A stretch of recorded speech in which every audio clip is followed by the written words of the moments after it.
Hi, it's Dr. Gemma, and I'm here to give you another strategy.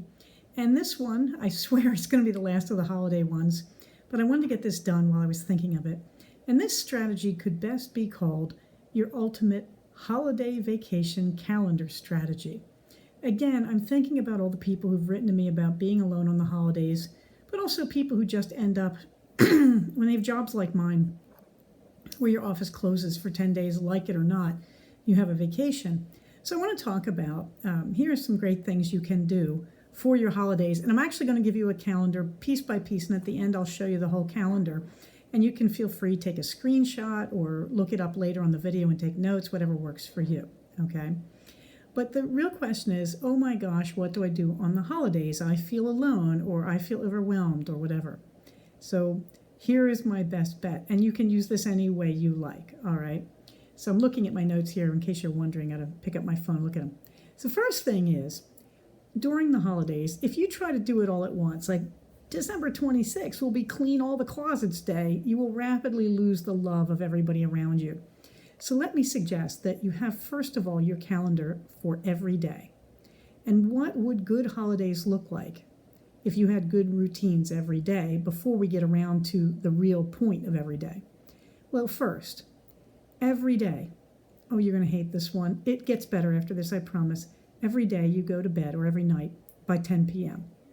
Why? Because, oh, yay, it's the holidays, I can stay up late and I'll feel terrible every morning when I wake up. Doesn't work well, okay? One of the things to do is you don't want to stay up too late. Now, I know what you're all going to do on New Year's Eve, and I will too. But you want to try to maintain a regular bedtime, and I would say like no later than 10. You want to get a good night's sleep so you can enjoy the holidays, because you might not be enjoying the days if you're overdoing the nights, okay? So please go to bed at a regular time. I tend to go for 10 o'clock because that means you can get up at 6 o'clock and get 8 hours of sleep. All right, next, get 30 minutes of exercise a day. Brisk walk, hike, I don't care. And some of the things as activities that I'll be suggesting would get you that 30 minutes. So please take that into account.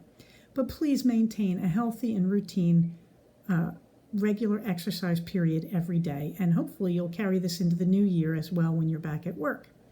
30 minutes of exercise a day. Next, here comes the fun part. Clean one shelf or drawer.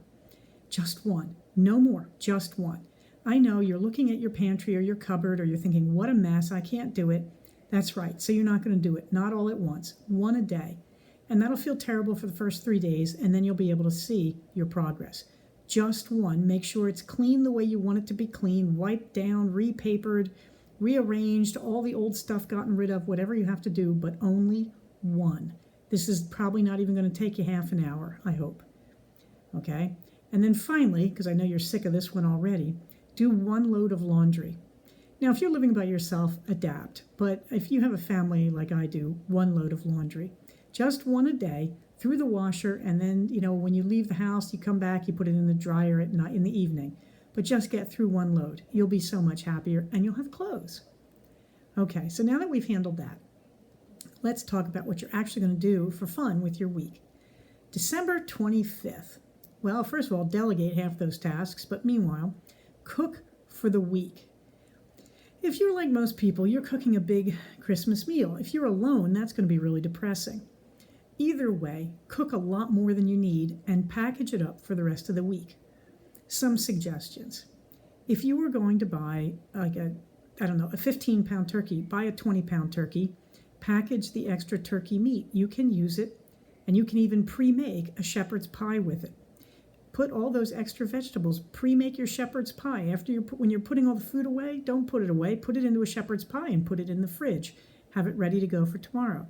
Take the bones from the bird or the ham or whatever you're eating. Put them in first saute some onions and celery and maybe carrots.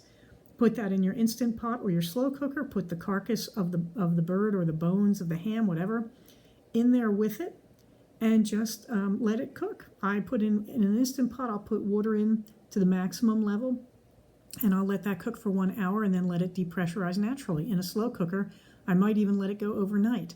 Point is, fill that baby up. You're making bone broth.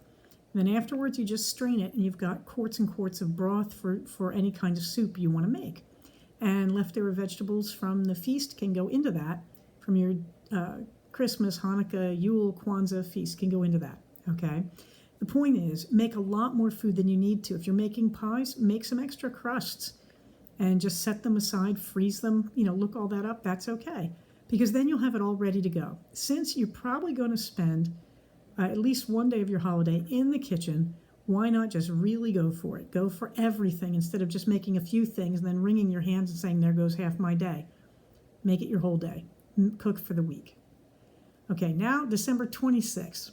Well, you're tired. You cooked all day yesterday. It's time for that blockbuster movie that's coming out at Christmas time. Go to one of the movie theater apps, something like Fandango, Fathom Events, or Regal, or any of the local movie theater companies that have an application, and buy tickets in advance so that you have them for December 26th. Get preferred seating if that comes with it, because that way you just walk into the movie theater, sit down right where you're supposed to be, and enjoy the movie. But go see a blockbuster movie on the 26th. Take a rest. Maybe go to lunch afterwards or dinner or lunch before, whatever. But just go see a movie and take the day off. Everything else will wait. This is also a good day, since it's only going to take up part of your day to see the movie, to consider your New Year's goals and jot them down. So that's also goal-setting day. On Boxing Day, why not? December 27th. Time check. Okay. December 27th, now that you've had a rest and you've got all this food around, is crafting day. Why don't you craft something? Go to YouTube and learn a new skill. Or if you're me and you're a knitter, just learn a new technique. You can learn it from YouTube or all sorts of places. Or just sit around and say, today I knit those socks I've always wanted. But December 27th is a day to just stay home quietly in the weather and do some crafting. And, bonus points, go somewhere YouTube and learn a new skill. If you're not into things like knitting, there are other crafts. You can do things like upload all your computer stuff. Consider your computer as a craft that you practice. Upload all the books from Audible or from Kindle, whatever you want. Sort out one computer crafty thing, whatever. Whatever you call a craft, that's good enough. Now we're at December 28th. It's been 3 days since the big feast if you're celebrating Christmas.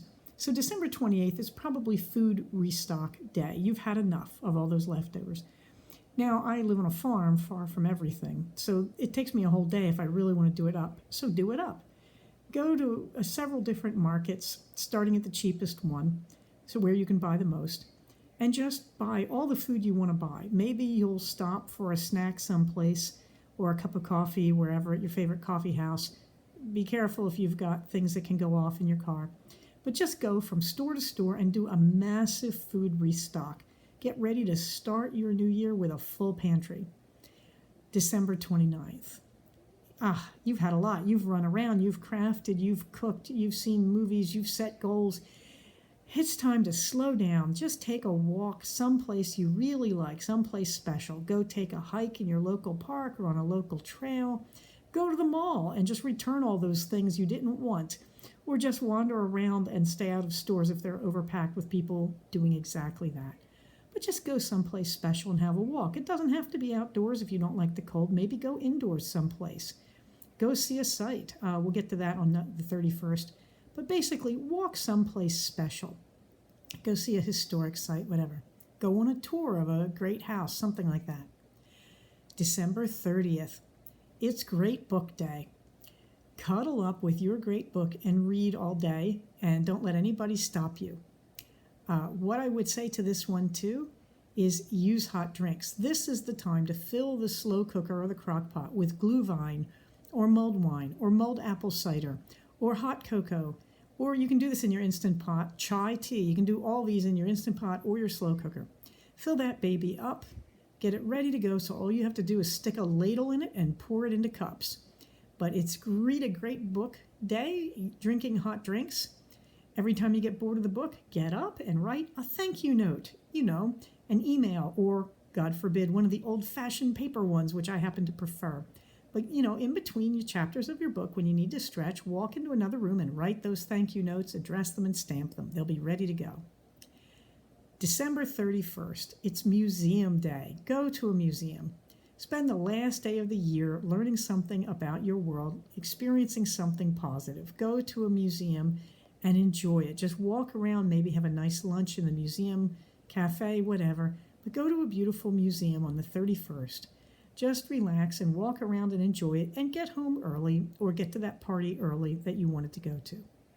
Finally, the best for last. January 1st is Movie Marathon Day. If you've got a paid channel, this is the time to watch all those Marvel movies in order so you can figure out what just happened in the last Avengers movie. Or use your DVDs. It's time for that Harry Potter marathon you've always dreamed of, or Star Wars, or so many others. But January 1st, Movie Marathon Day. If you want to use that hot drinks tip that we were using a few days before on the 30th, do it again, but the hot drinks. So there you are. I'm going to flash the calendar, but it sounds like this. Every day, go to bed by 10, get 30 minutes of exercise, clean one shelf or drawer, do a load of laundry, and 30 minutes of something creative. And then the calendar, December 25th, cook a lot. December 26th, see a blockbuster and set some goals. December 27th, crafting day, learn a new skill on YouTube. December 28th, food restock day. December 29th, walk someplace special. December 30th, read a great book with some hot drinks and also write your thank you notes. December 31st, Museum Day. Finally, January 1st, watch a movie marathon and relax and get ready for your next day of work. Okay, everybody, there you go. That is the ultimate Christmas holidays calendar, something you can do every single day so that at the end of the holidays, you'll have had a great time.